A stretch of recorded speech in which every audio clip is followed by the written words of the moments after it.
Good morning, Baltimore. It is Thursday, June 18th, and thank you for tuning in to the latest episode of the Early Birds podcast. I'm your host, Matt Weyrich, alongside Ravens reporter Sam Cohn. Sam, the World Cup is in full swing. I just picked up this USA hat today. I'm in Seattle, where Team USA is actually playing on Friday.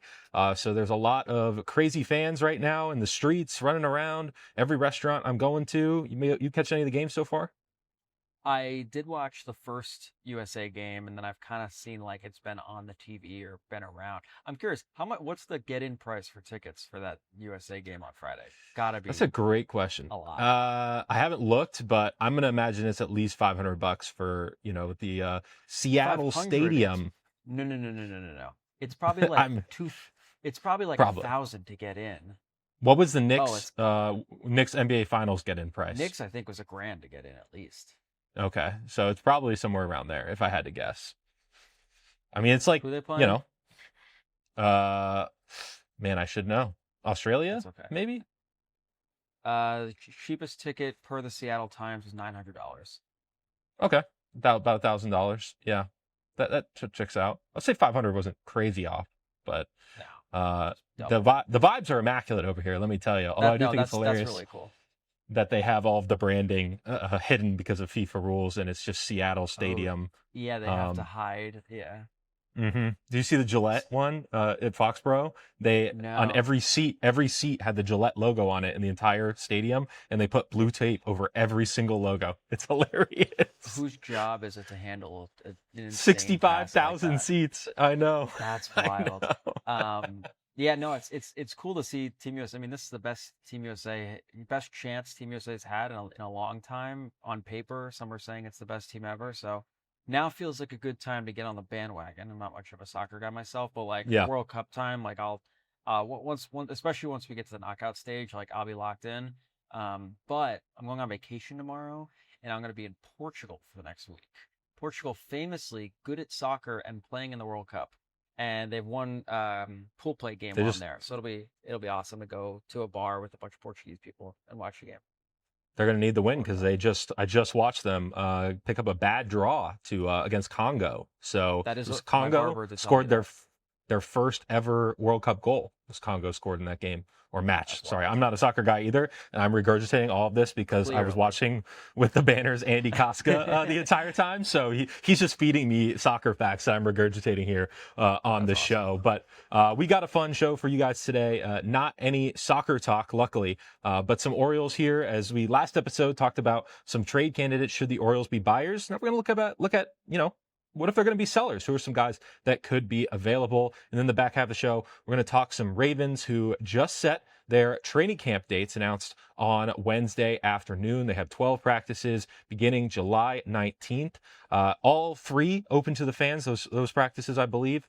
And all beginning around 10 or 11 a.m., which is a bit of a shift here with John Harbaugh typically having his practices in the mid-afternoon. Yeah, worth noting, John liked to start at 1:30-ish every practice. These will be 10, 11 in the morning. I think more than anything, this is just kind of Jesse Minter doing something his way, something he wants to do. And he had talked owners meetings, I think he said.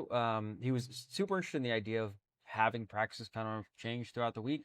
Some in the morning, some in the afternoon. The NFL is such a wonky schedule, playing 1 o'clock on Sunday, or sometimes now you're going to play on Wednesday night, Thursday night. It changes so much. So he had talked about wanting to move the schedule around just for sake of getting guys' bodies ready. But it seems like this is just kind of him doing something his way and what him and his staff feel like is best for their group.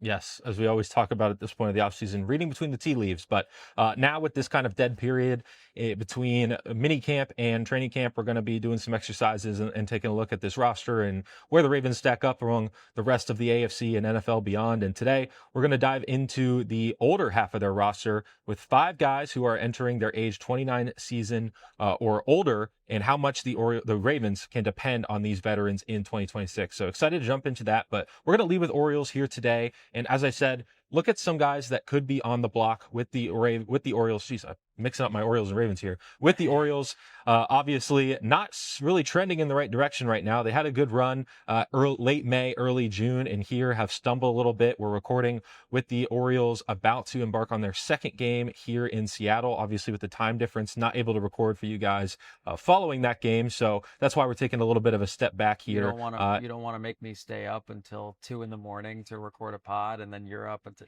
no thanks. It wouldn't be the first time we've had a late night pod, but I also have to write a lot of stories late at the end of the night for this one. So definitely a business decision there. But like I said, with the Orioles trending the way they are still very much in the thick of the wild card hunt. But really with this road trip that they're on right now, 9 games on the West Coast, 3 against the Mariners, 3 against the Dodgers, and then 3 against the last place Angels from the AL West. A crucial stretch for the Orioles, who, when they come back out on the other side, could find themselves 7, 8, 9, 10 games under 500 or floating right around the 500 mark, if not better. So the games, not that they count any more in June than they did in April or they do in September, but with the trade deadline looming here in a couple of months, there are certainly opinions and things like that are being formed here as the season really gets going. So yeah, we heard Sam.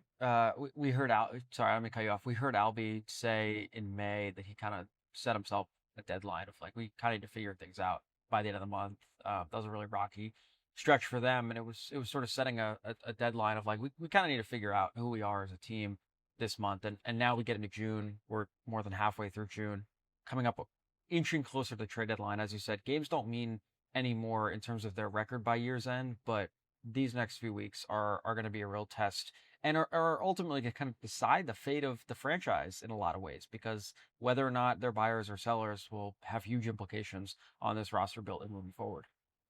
Yeah, and trade conversations don't happen overnight. Typically, all these trades tend to happen right around the trade deadline, but the groundwork for some of these things happens a month plus in advance. And by the time we get to the end of this road trip, we'll be a little over a month before the trade deadline. So, is Mike Elias going to be reaching out to teams about acquiring their star players or trading his own? Remains to be seen. So let's run through some players here. And I want to take right off the top here and talk about Adley Rutschman, who has been the subject of some trade rumors, things like that. Floated as a potential Yankee on social media. Wait, it's not happening, man. I say it's get not him out happening. of here as get him off the list, just to clarify. Not get him out Right. of here as in get him out of No, get him out of here as in get him off the list. Important clarification to make here. As Rutschman, who is signed for another year past this season. And look, he's a cornerstone player of this franchise. Even if they sell at the trade deadline, they're going to be looking to contend next year. I would be shocked if they were to trade Adley Rutschman, which would really shake up their clubhouse in a lot of ways, but also detract from their ability to contend next year. Samuel Basallo has shown a lot of good things at catcher so far this season as a rookie, but has a long way to go defensively. Rutschman has become an elite defender, an elite game manager for this team, really lauded by pitchers and hitters alike, a universally loved player in this clubhouse. It would be a groundbreaking move for this front office to trade Adley Rutschman, and not one that just doesn't make sense for a front office that, is kind of up against it right now and trying to figure out a way to turn this team back into a contender swiftly, I might add. If you were to trade Adley, what you're saying is that you have the utmost faith in Samuel Basallo to be your everyday guy for the foreseeable future, which, sure. Also, what you're saying is that you want to take like a sledgehammer to your entire, to everything you've built. Everything that has been the rebuild to try to get to where you want to go as an organization, you're taking a sledgehammer to. You're giving up. And it's not like Basallo is this backup catcher who rarely plays and is waiting in the wing. Like, even if he steps up and takes over as the full-time catcher with Rutschman gone, that is still a ton of at-bats that you have to replace of productive hitters. Rutschman and Basallo have been your 2 best hitters on this team, arguably, this season, with Pete Alonso surging late to enter that conversation. But for to lose Adley Rutschman from this lineup, it would just take the heart and soul out of it, but also from a pure mathematical standpoint, be a very tough hole to fill that you would then have to look at your roster and figure out this offseason a big move, a sizable move for your offense on how you're going to replace that. So I just don't think it makes any sense, and especially doesn't make any sense to trade him to the Yankees, a team that they would theoretically be competing against next year if they were to try and reload and go again for 2027. So let's not spend too much time on Rutschman here. The odds of him being traded are slim to none. Going through the list here that we have in this doc, I want to start with Brian Helsley, who Helsley signed a 2-year deal with the Orioles this offseason, be their closer. He stepped in, was great, went on the IL with elbow inflammation, missed 7 weeks, and was activated for the series opener on Tuesday. Has yet to pitch yet in his return. But he's been as advertised at closer, throwing triple digits, wipe out breaking balls, and looking like an elite closer who can be depended on for strikeouts late in games and be able to hold the ninth inning and convert in big moments. So Helsley certainly has looked like that guy. It just makes me think that he's going to take his opt-out after this season to re-enter the free agent market and really cash in on his full value. So this deal that, they always say it's a 2-year deal with an opt-out. It's a 1-year deal with the player option for the following season is really what it comes down to. And I think it's very unlikely that Ryan Helsley opts back into the contract for the second year. So especially if he's going to be traded. So if he's dealt at the deadline, he'll essentially be treated as a rental. Makes me think that, every team needs relief help, and there's not a ton of relievers, as we talked about in the last episode, that are true ninth inning guys, closer types that can really pad the back end of your bullpen. Helsley entering that mix would make for an immediate high value target for a lot of contending teams, and one that I think could bring them back some pretty good prospects, as we saw at the last year's deadline with the Orioles selling multiple bullpen pieces. Yeah, I think you have the list we're going to go through. I think you have it maybe like most likely to least likely. It does kind of seem like Helsley might be among the first to go. I don't know if you had any more on Ryan Helsley, but I'm curious your thoughts on Taylor Ward, because I feel like everything I've seen about if the Orioles are going to make a deal, I mean, he hasn't been unbelievable, but he's been productive. He's the name that just keeps coming up if the Orioles are going to do anything at the deadline. Where do you stand on Taylor Ward? Yeah, I mean, he's not hitting for the home run power that everyone thought, but when you have a 400 on base percentage, that kind of cancels that out a little bit. He's been working great at bats, a prototypical leadoff guy for this team. And, for Ward, he's got some name recognition across the league, having played for the Angels for most of his career. And right-handed hitting outfielders don't really grow on trees. A lot of teams could use a potent right-handed bat in their lineup. And for Ward being a pending free agent, I mean, I'm sure the Orioles would like to work out something long-term. We haven't really heard anything on that front as far as whether there was any progress there. It didn't seem like that there were any discussions in spring training. And now with him heading toward free agency now, the Orioles' probably best choice with him would be to slap the qualifying offer on him, where he then would go and sign a long-term deal and the Orioles would retain a draft pick. So the question is, would the Orioles, A, get something back that would be greater than what they would get for the qualifying offer draft pick, or B, is it worth, Ward could opt back in to that contract, considering he hasn't hit, all the home runs. He could accept the qualifying offer and come back next year on that 1-year deal. Is that something the Orioles would be interested in? Do they think that might be too rich a price for what the outfielder is? So there's a lot of things you have to weigh with Ward. But at the end of the day, a guy in a walk year, if you're deciding to sell, he is going to be, like Helsley, right at the top of the list of guys that I think a lot of other teams would be interested in. You'd have multiple suitors lining up to trade for. Yeah, it makes a lot of sense. And you mentioned him getting on base cancels out the fact that he has hit so many home runs. Your B partner extraordinaire. I always think about your B partner extraordinaire, Jacob Calvin-Meyer, tweeting out the screenshot from Moneyball. He gets on base, which is a valuable asset this time of year. Oh, 100%, especially for a lot of teams that are, strikeout heavy or things like that. If you're trying to kind of counteract that a little bit and get a guy that draws a lot of walks, walk and Ward, as we've been calling him in the press box, I think would fit for a lot of teams. And he plays about league average defense in the corner outfield, kind of pigeonholed into left field right now. But I imagine a team acquiring him could stick him in right as well if they wanted. So for him to not be a liability defensively and be a plus with the bat, that is something that I think is enticing for a lot of teams. If this next guy gets dealt at the deadline in 3, 5, 7 years, there are going to be conversations about Jeremy Lin level, just truncated periods of time where this guy was the best in the league for a couple weeks. Like, the Jeremy Lin's the only comparison I can think of. I'm talking about Rico Garcia, who has not been the wonderkin journeyman, I guess wonderkin, you have to be younger, who has not been as wonderful as he was earlier in the year, but certainly a guy that they got a lot of value out of early. What's your read on Rico? Yeah, Garcia is under team control through 2030. So by that alone, you might think, oh, the Orioles would want to hang on to him. But for a guy who, is having can't even call it like a renaissance season, but just an out of nowhere explosion into a very valuable reliever, that kind of season does make you think that if the Orioles were to become sellers, Garcia would make a lot of sense to move on from. You might be lightning in a bottle here, and you want to strike while the iron is hot, and his value is at an all-time high. So, not that Rico Garcia is necessarily grow on trees, but if the Orioles were to be able to develop somebody into that, you'd think maybe they could do that with somebody else. And Garcia is not a guy that, you can really option as well. So for the Orioles and the need of bullpen arms and the fact that Garcia might be one of the best setup men in the entire American League right now, I think there would be a lot of interest there. He really has been one of the bright spots of this team so far, even with a little bit of a speed bump that he's hit, giving up runs in 3 of his last 4 outings. But overall, one of the best players on this team so far this year has been Rico Garcia. And if the Orioles were to be sellers, there would be plenty of teams that could use a guy like him in the back end of their bullpen. Matt, I'm hearing choo-choos behind you. Have you jumped off the Trevor Rogers train, or are you still on? Or where? Yeah, I don't really know where that train came from. I'm looking over the Mariners ballpark right now. Beautiful scene here. I think the water is right over to my right. I don't really know where that train is. Oh, I see it now. I see it going across the bridge. I am on the Trevor Rogers train. I have never jumped off, to be clear. I think it was definitely, he hit regression pretty hard, and it came for him in a way that was even more extreme than maybe even the most pessimistic skeptics were expecting coming into this year, because everybody expected Trevor Rogers to take a step back in 2026. A 1.81 ERA was just not really sustainable unless you're a Tarek Skubal or a Paul Skeens, and even those guys can find those numbers hard to sustain, just how good of a season Trevor Rogers had last year. And it came hot and heavy, and all of a sudden, he's staring down an ERA in the 6s and trying to come back from that. So he has been better of late.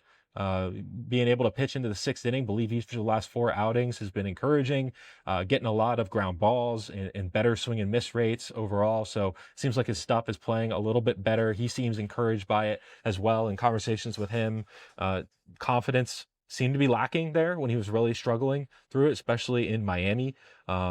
And since then, I think he's been able to compose himself a little bit and get a little bit more confidence in himself and build off of that. So encouraging to see. And I think other teams are probably keeping an eye on that as well. I don't know that Trevor Rogers' value across Major League Baseball is super high. I mean, the fact that the Orioles never even approached him about extension talks tells me that the Orioles, the team that employed him, was not exactly bullish on what Rogers was going to be able to do after such a great season last year. And we saw how that kind of turned out so far in 2026. If he's going to be shopped at deadline, there are teams that could use a left-handed starter in their rotation. I think he could be a mid to back end starter as where he stands right now. But barring a Linsanity run, it is really looking like, Rogers could be floated as a candidate, but it really will depend on just how well and how hot he's pitching coming up to the trade deadline. Maybe that's the answer to the question, but I was going to ask, as Trevor Rogers, he kind of went through that dry spell of really struggling and has sort of figured things out confidence-wise and bounced back and played better over these last couple weeks, the last couple starts, excuse me. Does that give you more confidence? If you're the Orioles, do you look at that and say, okay, we feel better about, we got a little nervous there about his long-term prospects here in Baltimore. Does that kind of bounce back give you more confidence that was just kind of a blip, or do you see that as, okay, now his value is kind of back where we want it to be? We'd like to probably move him. Yeah, I mean, he hasn't been like an ace type. I mean, this was their opening day starter, and I don't think he's pitched, even with him improving, I don't think he's pitched like a number 1. He's pitched more like a low end number 2, a number 3 type starter, which is valuable. And I think there are going to be teams, and pitching always comes at a premium deadline. Every team's going to need pitching because you have injuries pop up in your rotation, your bullpen, whatever it might be. It's just the most volatile position, maybe in sports, where you just don't know what your roster is going to look like come July when you're assembling it in January and February. So with Rogers, I think there's going to be a market for him. Just how motivated teams are to give up prospects and things like that, we will see. The Orioles were obviously motivated to get him when they traded Kyle Stowers and Connor Norby. With him being, not under as much team control now, I don't think the price would be that hefty. But at the same time, I do wonder, and we're having this conversation about pieces that could be sold, right? And if the Orioles come to a point by the trade deadline when they're a little bit out of it, maybe they have a chance in the wild card race, but the rec team is 8 games under 500 or whatever it might be. maybe they try to straddle the line of like standing pat and selling one or two guys. So like if they traded all of these dudes that we're mentioning right now, that would be a representative of a disastrous season, a season where all of a sudden they go and lose 10 in a row right now. And all of a sudden we're looking at them as true basement dwellers, This is bottom the fire five sale that team. happened in Right, 2025, right. and this whole list is gone. Yeah. But like I could see them trying to straddle the line of like, maybe they trade a Rico Garcia at the trade deadline, capitalize on his value, but then they go out and they trade for a Cole Reagan, so a rotation guy who would be under team control for multiple years, right? Like kind of trying to do both. Like I think that's certainly within the realm of possibility here. So as we go through all these names here, I just want to say that like it would be drastic for them to all of a sudden ship out all of these guys, even with every name that we have mentioned so far, and one more or two more, three more after this. Are all guys that are free agents after the season. So conceivably, whether you trade them or not, they probably won't be on this team next year. So, does it just make sense to make sure you're capitalizing the value now and getting ready for 2027? Does this front office have the wiggle room to kick the can down the road another year? Don't know. But at the same time, as far as responsible team management, where this team is at by the trade deadline and just how drastic things are, I think is something to keep an eye on. That almost feels like the most realistic possibility, right? Is that they're like fine over the next couple weeks. If they tank, then yeah, they're sellers. If they go on a hot streak, then they're fully buyers. But it almost feels like in line with what has been such an up and down season. It's like they'll be fine over the next couple weeks, and they'll be both buyers and sellers, depending on, like, they'll make a move that makes them look like buyers. They'll make a move that makes them look like sellers, but they're kind of in the middle because they're not at the point yet where they're so far in the red or so far in the green where they can make a decision like that. But Matt, you'll be excited to hear we have not two, not three, but four more guys on this list. Starting with It's a longer list, and I made this list. I should know how many guys are on there. This is your list. But yes, Andrew Kittredge, who is actually here in Seattle, not his hometown necessarily, but a big Seahawks fan. So certainly he's happy to be out here and pitching better as of late after being on the injured list and coming off and having a bit of a rough go, a big crooked number. I believe he gave 7 runs in one outing. So his numbers have been skewed by that. But for Kittredge, who is a veteran reliever in this league, the Orioles literally traded him at last year's deadline and then traded back for him on the day of Craig Albernaz's press conference. Guy who is once again a pending free agent after this year, a bullpen guy who has handled high leverage situations before. Not somebody who I'd necessarily call a closer, but the Cubs used him last year in a ton of big spots in the playoffs, using him as an opener, as a closer type player, pitching against the middle of the lineup late in the innings. So for Kittredge, I think is a guy that a lot of teams are aware of, a big holds guy. He actually has the St. Louis Cardinals single season holds record, which is pretty interesting. Wow. But yeah, he's That's a fun assuming stat. I know, right? I've talked to him about it and he's like, yeah, it's kind of one of those like whoop-de-doo, like no one really cares about it. But just considering how old the Cardinals franchise is, for him to have that record does say about the kind of season he is capable of having. And the Orioles haven't had him at his best. He's been hurt a good amount with them over the last 2 seasons, but he still has been a pretty productive reliever, and one that I think just kind of comes in with a lot of trust from a manager to be able to handle these big spots. And like with Helsley and like with Rico Garcia, certainly somebody that I think other teams would be interested in if the Orioles decide to sell. We mentioned earlier that Taylor Ward was the name that kept getting floated a lot of late. Ryan Mountcastle, I feel like his name has been floated for a long time. That if they're going to do something, it's just a matter of capitalizing on when his value is perhaps at its highest. He's low on our list in terms of most likely to least likely. What do you? I guess that's actually not true because Adley Rutschman was first on our list, so it's not most likely. He wasn't on the list. We were just clarifying sort of ahead of time. Tier above. So we started with Helsley, and then we're going. Anyway, what do you think about Ryan Mountcastle? What do you envision for what they do with him at some point?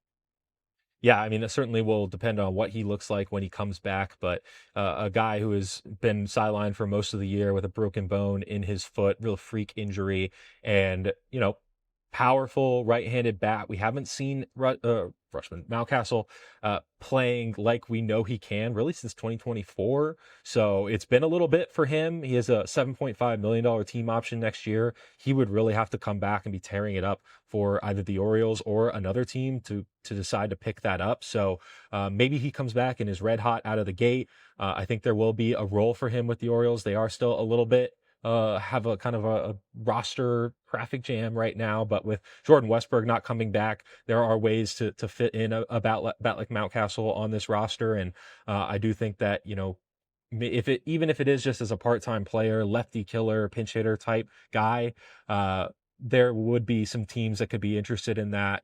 I know there's a couple of teams with holes at first base that Mountcastle could be a fit for, but with that team option next year, I don't think that's going to be factored in too much in terms of his value. So, like, this is the case with most teams that are going to be sellers at deadline. Most of the players that you're trading are not perfect players or are not perfect trade assets. There's always going to be some kind of wart. There's a reason that your team is bad. There's a reason that your team is selling in the first place. So unless you're a team that is, blowing things up and trading franchise players, which I don't expect the Orioles to do, that's just going to be the case for each of these guys. And for Mountcastle, we just haven't seen him be the kind of consistent power threat from the right side really in almost 2 years now. Yeah, so we got two more guys on the list. Both of them are free agents after 2026, which when you're not playing so well that you feel so confident this guy's going to be here long term, this is sort of the kind of piece you're probably most willing to trade is someone who's going to be a free agent in a couple months if they're not absolutely needed now. That's outfielder Leody Taveras and starting pitcher Chris Bassett. Talk to me about those two. Yeah, for Taveras having a pretty solid year, one of the Orioles' more dependable players so far this season. Hasn't necessarily graded out super well in center field, but I think still has the capabilities to be an elite corner outfielder at this stage of his career. He's still so young, only 27 years old. Not a guy who's been around as long as him. You kind of think that he's a little bit older, but Taveras, a very productive player, the best bunter on this team, and he's been used in that way a lot. But also just hitting pretty well, switch hitter, can go from both sides. So I think Taveras is somebody that teams could be interested in, kind of as a fourth outfielder. And then for Chris Bassett, he's hurt right now, just actually had an ejection in his back earlier this week, and we'll see how he kind of comes back from that. He's just starting back up his throwing progression. So for Bassett, he signed to a 1-year, $18.5 million deal. I think the Orioles might have to eat some money on that if they're going to trade him. Although I thought the same thing about Charlie Morton last year, and he actually ended up getting traded for full price. So for Chris Bassett, if he comes back and looks like the Chris Bassett of old, maybe there are teams there to trade for him. Same with Morton. He's just a guy that, if he's going right, you just kind of expect him to keep on doing it because he's been doing it for so long, a respected starter in this league and somebody that just everyone kind of knows, a known commodity. So for Bassett, it will depend on what he looks like coming back off the injured list and how long he is out exactly. Obviously was not off to the great start with the Orioles. They started using an opener with him. So it's not a sexy piece by any means, but starting pitching counts and it matters. And, maybe even if a team, sometimes you'll see teams where they'll acquire a fifth starter for down the stretch, even though you only use 4 starters during the season. And then either he gets left off the playoff roster or gets moved to the bullpen. I mean, we saw him kind of, take on that role with the Blue Jays last year during their World Series run. So for Bassett, it might not be okay, we're adding this guy to our playoff rotation, but you do also have to get to the finish line intact. And he's somebody who can, if your rotation is thin and every game matters, and he's somebody who's maybe better than, the AAA guy that you have that would be starting games in his place, could make a lot of sense for contending teams, especially ones that are trying to, are up there already leading their division and trying to make sure they don't give any leeway for another team to usurp them down the stretch. So we have about 6 weeks-ish until the trade deadline. And if the fact that it's already past the midway point of June says anything, it will be here before we know it. I'm sure we're going to have this conversation again at some point in the next couple of weeks, because as we've talked about with a lot of these guys, there's a couple that are going to be floated in trade talks over the next couple of weeks. And there's a couple that the Orioles might be more willing to floating trade talks now, but if they play well over the next couple of weeks, that changes, or vice versa. So this is a conversation we'll continue to have or continue to monitor over the next couple of weeks, of course, depending on how the Orioles do, starting with in Seattle, where Matt is going to watch Team USA as he also covers the Orioles this week. Unfortunately, I actually have a red-eye flight back that morning, so I will actually not be here when the game is played, but the vibes have been set. There are people in the streets, Team USA stuff every year. I picked this hat up at a soccer team store right outside the stadium. So it's buzzing over here, loving it. But yeah, I'll be here for the next 2 games, and then Jacob picks them up in LA for the last 2 legs of this road trip. We'll be back on Monday to talk about how that road trip is going. We can actually get down on the micro level. That'll be me and Josh talking about that Monday morning. So be sure to tune in for that. But first, we got some Ravens. All right, Sam. So I was looking through the Ravens roster earlier today and saw a tweet actually on Twitter that said that they were right around the middle of the pack in terms of the average age of their roster. And if you look at this team top to bottom, there's a lot of rookies and first, second year players that they rely on, but also a lot of veterans. So I wanted to look at the older side of this team and take a look at 5 veterans that the Ravens have in pretty key positions, starters, things like that, and just talk about how much the Ravens can depend on each of these guys in 2026. As Father Time comes for us all, and you can only fend it off for so long. Some do it better than others, but as guys start to enter the later stages of their career and the types of roles that they take on, managing their body, things like that, how much the Ravens can rely on some of these guys to be full, productive, best versions of themselves is going to be crucial in their ability to have a bounce back season in 2026. So let's go ahead and start with Derrick Henry. Father Time has no interest in Derrick Henry. Father Time is terrified of Derrick Henry. Father Time wants to stay so far away, knowing that he will be stiff-armed into oblivion if he comes anywhere near Derrick Henry. Now, that's all to say, I think you'd be silly not to have confidence in his ability going into his age 32 season to maintain the level of production that he has. In 2023, he finished first in rushing in the NFL, and each of the past 2 seasons, so that would be his age 30 and age 31 season, when those questions really started to ramp up about his ability to fend off Father Time, him not falling off the cliff, him maintaining what has been a Hall of Fame career. Each of the last 2 seasons, he's finished second in rushing. And if you look at the top 3 from each of the last 3 years, the other 2 guys are different each year.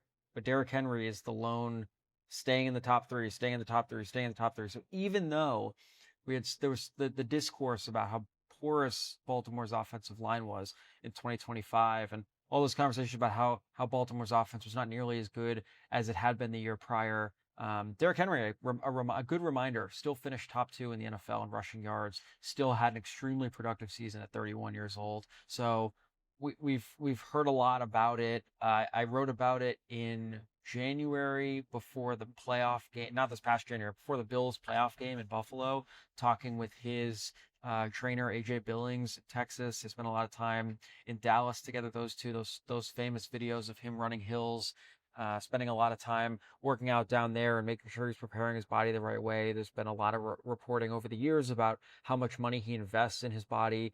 There's just no one else. There are a few people in the NFL that you would put in the same category as Derrick Henry in terms of the way he takes care of his body. So to the question of can you depend on him, it's really hard to look at Derrick Henry's body of work and maybe more specifically how he takes care of his body and not be so certain that he'll find a way to give you immense production somehow, some way again. Yeah, and look, he's entering his age 32 season, and the track record of running backs being productive at 32 years or older is not super great, but also there's never been a Derrick Henry age 32 season before, and he's somehow managed to get even better over the last 2 years than he was in his final seasons in Tennessee. 5.9 yards per attempt in 2024, 5.2 in 2025. It was the first time since 2020 that he'd average over 5 yards a carry for a single season. He's getting over 300 touches a year, which the nice thing about the Ravens offense, and this is assuming Lamar Jackson is healthy, but they can ease his workload by increasing Lamar Jackson's. You have that side of the rushing attack that's coming from your quarterback, and that's certainly going to be able to eat into a running back's carries as you try to manage him throughout a year. The Ravens don't really have a set number 2. It's more of a kind of a competition and guys that fit into certain roles behind him. So they really haven't brought in anyone in to threaten the number of carries, and that's the only thing my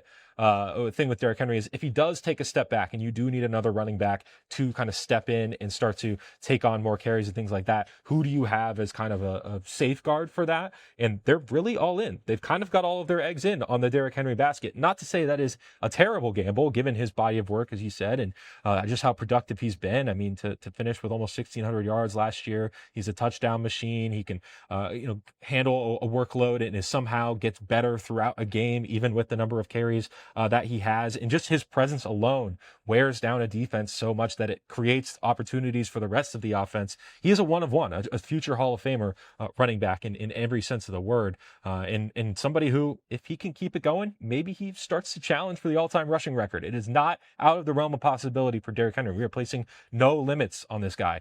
You just do have to wonder. A 32-year-old running back is not exactly a bet that most teams are taking, not just in today's NFL, but really the last 10, 15 years either. So for Henry, they got all the eggs in that basket, and it's not the worst bet in the world, but it is certainly one that does come with a little bit of risk. And they've talked about for the last few years, Derrick Henry himself, John Harbaugh talked about like Todd Monken managing his load early in the year to make sure that Derrick Henry, who his entire career has always been at his best when the weather gets colder, deeper into the season, come playoffs. It will be interesting to see. You now have Justice Hill back healthy. He missed the last month of the season in 2025. You have Rasheen Ali, who played third fiddle, kind of jumped Keaton Mitchell early and then was behind him late in the season. But those two are getting touches. You saw them late in games. Like, can Rasheen Ali take some of the pressure on Hannah? Because Justice Hill, more of a threat out of the backfield if you're going to check down. But Rasheen Ali could maybe take some carries off his load. And we also aren't sure what we're going to get out of Adam Randall, the rookie out of Clemson. Steve Bisciotti's pick, the Ravens owner making his first pick. So it would be interesting to follow. I think, as you said, like they're going to really count on Derrick Henry. Having Justice Hill will really help. Having Rasheen Ali, you kind of know what you have in him for the most part. That will alleviate some touches. But if you can get Adam Randall in the mix, like you might have yourself a chance to really take some of the pressure off Derrick Henry, particularly over the first few weeks of the season. Wait till the back half before you really up his load. All right, let's go over to the other side of the ball here and take a look at Marlon Humphrey entering his age 30 season, coming off of a not so great 2025. The secondary as a whole really struggled, and Humphrey was a big part of that as they looked to him to be their number one corner coming off of his all-pro season in 2024. Sam, what's just your confidence that he's going to be able to bounce back and be a guy that they can leave on an island still, as is so important to be able to have that number one corner in today's NFL? My confidence is slim. I think he can bounce back and have a good year. I think he can be a genuine contributor. He's led the team in interceptions each of the last 2 years. He had an interception with, he didn't actually do it with one hand, but he had a cast on one hand. He had one or two of those, I think, last year. So he's still a guy that can be a difference maker for you. But I think more often than not, he has the tendency, if we're looking at on a last year in a vacuum, he had more of a tendency to be a liability more often than not. He really struggled in 2023 because of injuries. He only played 10 games. Comes back in 2024, and so much of the talk was like, he's all pro Marlowe again. And he came back, and that's exactly what he was. He came back and had an all pro season. And then in 2025, he played through injury. I think he only missed 1 or 2 games, but he played through some injury. He just really wasn't himself in a lot of ways. And at age 30, I don't think it's a guarantee this time around that he can do that kind of comeback, bounce back season again. It was really cool to see him bounce back and have such a great 2024 season. He was instrumental in terms of how strong that defense was, I guess how strong that defense wound up being, because they were pretty bad earlier in the year and then they turned things around. But yeah, after watching him play in 2025, I think those interceptions might still come. He'll still be on that list. He just finds himself in the right position.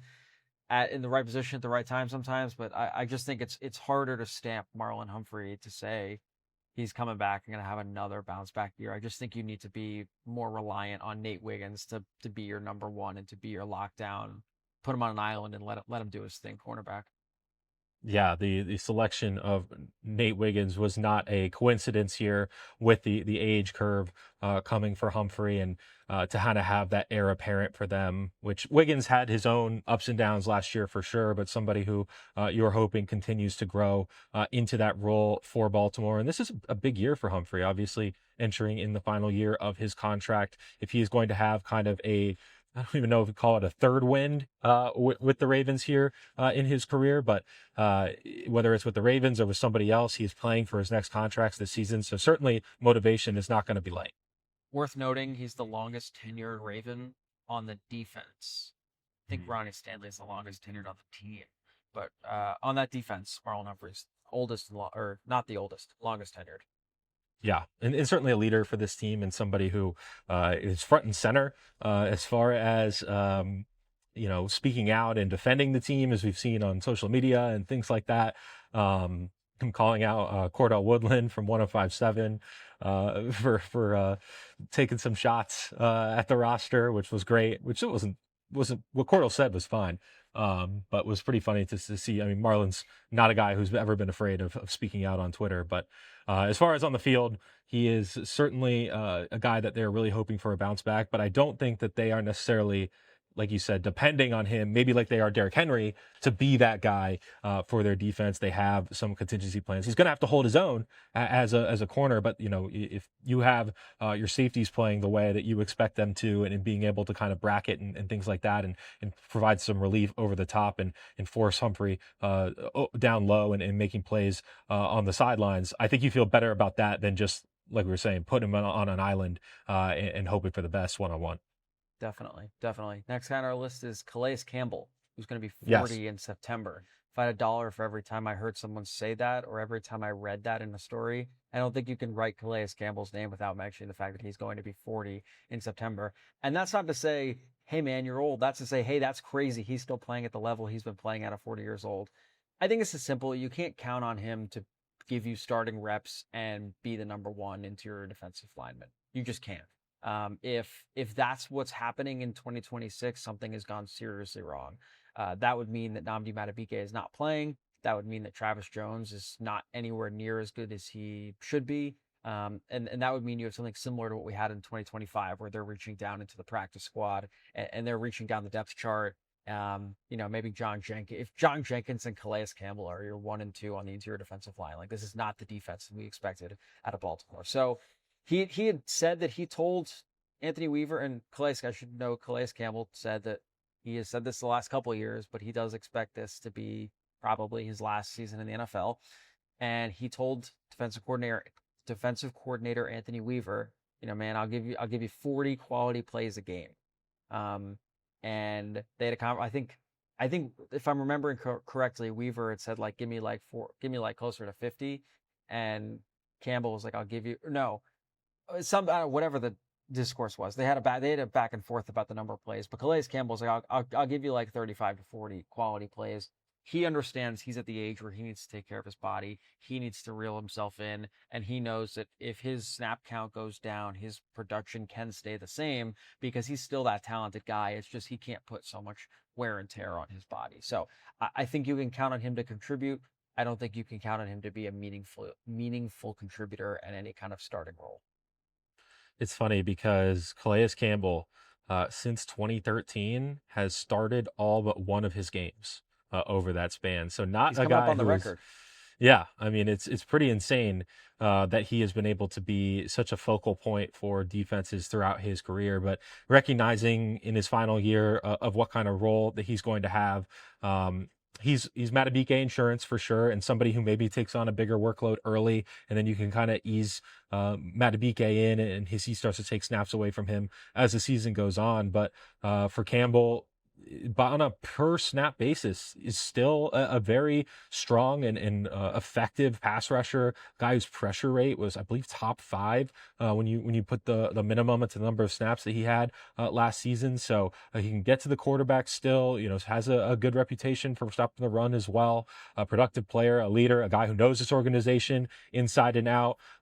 Has some ties with Weaver as well, I believe, from previous years. Yep. So all good things that are boding well for him him of being productive in his age 40 season. And I think the Ravens are in a position where they're depending on him exactly enough as they can and can afford to with the where he is and where the state of their roster is.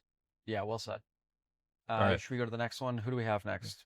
We have Mark Andrews, who is entering his age 31 season. And Mark Andrews has not been the number one tight end, top tight end in the NFL, really for the last couple of years, but still a very good player, a very above average player at his position, and somebody who the Ravens are tied to after signing him to an extension and letting Isaiah Likely walk in free. Start calling that Isaiah Walkley walk in free agency. He is the number one tight end, and now there's a bit of a distance there between him and the rest of the group. So as far as their offense, they don't go out and get a number one type wide receiver to contend with Zay Flowers for snaps at the top of their wide receiver room. They make some picks in the draft that are enticing, but as far as the weapons that you feel most comfortable about surrounding Lamar Jackson heading into next year, Mark Andrews is right up there with Zay Flowers and Derrick Henry as kind of the big three, and there's a big gap between them and everybody else. How much can they depend on him? Shoot, they better be able to depend on him, because they let Isaiah Likely walk for a lot of the 2024 season and early through parts of the 2025 season, and even I guess a good chunk of the 2025 season. Consensus would have told you, Mark Andrews, you've been excellent for us in Baltimore. We really appreciate you. We'll see you at the Ring of Honor ceremony. But when your contract ends, like with Mark Andrews, Isaiah Likely, and Charlie Kolar, that 3 tight end room, all of their contracts ending this offseason, excuse me, that they probably would have let Mark walk. Maybe if you could have gotten Charlie on a cheap deal, you would like that, but your Isaiah Likely was going to be your tight end of the future. And they let Charlie and Isaiah walk, and they re-signed Mark to a long-term extension. Part of that because Isaiah Likely, by and large, had a nightmare of 2025. I still think, like, holy cow, that 4th down catch that set up Loop's missed field goal week 18 in Pittsburgh was one of the best plays I've seen with my own 2 eyes in a while. So I think long term it would have been smarter to keep Likely, but you paid Mark Andrews. He better have the season that you're hoping. He's been a security blanket for Lamar Jackson since day one, with so much uncertainty in the pass catching game. When I say that, I mean you kind of know what you're getting from Zay Flowers, but Rashad Bateman was lost in the offense last year. You have 2 rookie wide receivers. You have a wide receiver who hasn't broken out yet. You have 2 rookie tight ends. That's a lot of question marks. So you better hope that Mark Andrews can be your second. And he was the second best, most productive pass catcher in 2025. But as we've talked ad nauseum on this podcast about, it was Zay Flowers, and then a lot of space, a lot of yards, and a lot of receptions until getting to Mark Andrews. So you better hope he can give you what you're hoping for. Yeah, coming off of career worst in receiving yards at 422, despite playing all 17 games, had only 5 touchdowns. Yards per reception was 8.8, his longest catch of the year, only going for 27 yards. So not a whole lot of yards after the catch we were seeing from Mark Andrews, which, in today's NFL, not necessarily the way you rely on a lot of tight ends, unless it's like a Kyle Pitts or Colson Loveland type tight end who's not going to be relied on as a blocker as much as Mark Andrews is, being that, he's listed at 6'5", 250, but certainly a guy who's still very much of a red zone threat and adds a dimension to that offense that nobody else in this offense can replicate once you get inside the 20. So he's valuable in that way, but it's really on an every down basis. Can he really be a true number one tight end at this stage of the career? With the extension that he was signed to, not necessarily have to prove that at this point, but at the same time, with the way that this offense is constructed, if these rookies in the wide receiver room don't step up and become true guys, and you're looking at Rashad Bateman and Tez Walker again as kind of the other primary leading options for this team, there's gonna have to be a lot of Mark Andrews in this offense, a steady dose for him, and a lot of looks from Lamar Jackson. So they are, as far as anybody on this list goes, behind Derrick Henry is probably the second guy they're relying on the second most to be a dude in 2026. And not that should necessarily scare people, because I think he's still a productive player There's a reason they signed him to an extension, but at the same time, I don't think he's the guy that he was, back in 2021 when he was an All-Pro. This is a different version of Mark Andrews, one that is aged gracefully, you have to give him credit, but is still aging and certainly has to be used in a way that best suits his strengths at this point of his career. Through 4 age 20, age 30 and up we've talked about so far. I'm glad we've been pretty split, Derrick Henry, Yeah. you're gonna want to rely on him a lot. Marlon Humphrey, probably not so much. Calais Campbell, probably not so much, but it would be great if those two guys can give you meaningful contributions in 2026. And Mark Andrews, you're going to need to depend on him. So we're kind of split 2 and 2. Let's go to number 5. Roquan Smith. Do you want me to start or would you like to? Age 29 season. Well, I was just going to say, speaking of guys they're depending on, Roquan Smith is certainly in that group. Yes. And I think more than anything, it's because of the uncertainty beside him. If you had someone waiting in the wings to be his successor, you'd feel a little bit more okay to say, okay, if he doesn't have the year you're expecting, or if they were to trade or sign or bring in someone with enough experience to kind of be the guy next, you might feel like, okay, it's okay if he's not the Roquan Smith we've seen in past years. But last year or two, he really wasn't, specifically last year, he wasn't himself. His numbers were really, really solid. He finished the year, he only missed, I think, 2 or 3 games because of injury. By and large, finished the year with numbers that are in the Roquan Smith pool of good stats. I don't know. But he was not shining on the field in the same way. He was not hitting guys, making those highlight big plays that we're used to from Roquan. So I think the uncertainty beside him is the biggest question mark, just because Teddy Buchanan coming off ACL surgery, Trent Simpson has lost his job at outside linebacker multiple times. You're just not entirely sure that those two guys can give you so much that it can mask any issues that Roquan has. And to Roquan's credit, he admitted, hey, 2025 was a down year for me. It was not the year that I wanted to have. And then he kind of went on the soliloquy about how you leave the past in the past, and he has no interest in reliving it, and you learn from it, you move on, and you leave that there, and he doesn't want to talk about it. So I think they're really going to be counting on him because when he's at his best, he's a force in the middle of the field. He's a difference maker. He's a force multiplier, and he's someone who does wonders for this defense. And he will be the boat that lifts all tides. Nope, ships. What's the expression? The tide that lifts all boats. Sure, he would be that. Sure, that. Yeah, I mean, for Smith, who as you mentioned, missed 2 games last year. This is a guy who was All-Pro 3 straight seasons coming into last season, and yes, he is entering his age 29 year, and that might be the age that linebackers start to fall off. But I think I'm pretty comfortable with the Ravens relying on him in the way that they are right now. His track record, I think he's earned the right to show that he can bounce back. I mean, same with like what Marlon Humphrey did in 2024. He's kind of at that same point in his career now where you do have to start proving it on an every year basis. But whether you're coming off of one of your better seasons or coming off of a down year with good years before it, he's a veteran who has earned the right to be able to come in and show who he still is at this stage of his career, and who he is a offense wrecker. I mean, somebody who is all over the field, can step back into coverage, can go and get after the quarterback when he needs to, but also stuffing up the middle. He's just everywhere. He's a menace when he's at his best, and really a lot of fun to watch, and a guy that you as an offense have to keep an eye on at all times because he can really come up after you when you're not paying attention. So for Smith, yeah, there's definitely a lot of question marks behind him, and if he were to get hurt and suffer a long-term injury, I don't think the Ravens are in a great spot to absorb something like that. But there's every contending team is going to have players that you are absolutely relying on to be themselves and to play a full season. Smith is really near the top of the list of guys that the Ravens can't afford to lose or have take a further step back here in 2026. Probably the other most obvious on that defense, Kyle Hamilton. They have 2 safeties that I think you're really confident in behind them in Malachi Starks and Jalen Hawkins, but the analytics about how much Baltimore's defense dropped off in 2025 when Kyle Hamilton was not on the field.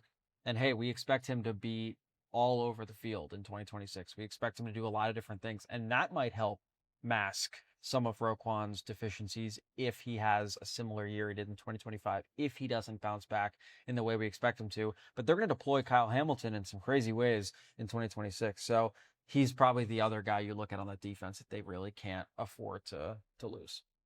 Yeah. And look, I maybe I give Jesse Minter too much of the benefit of the doubt with his defensive mind, but I have to think that he is going to be able to get the best out of a guy like Roquan Smith, who has already proved he's been able to do it for a long time and not that long ago. So I'm excited to see what that looks like with Kyle Hamilton and Roquan Smith kind of like being the guys in charge of their levels of the defense, and how Jesse Minter deploys the two of them in different spots over the field, and how one kind of picks up from the other as you get deeper into the defense and with the way guys are moving around. So for Smith, not a guy that I have very high on my list of worries, but at the same time, somebody that the Ravens are very much hoping will be a dude. And last thing here, those are our 5 guys. We did want to give an honorable mention here to Ronnie Stanley, who entering his age 32 season is starting left tackle. Obviously, protecting Lamar Jackson's blind side is going to be as important a job as anybody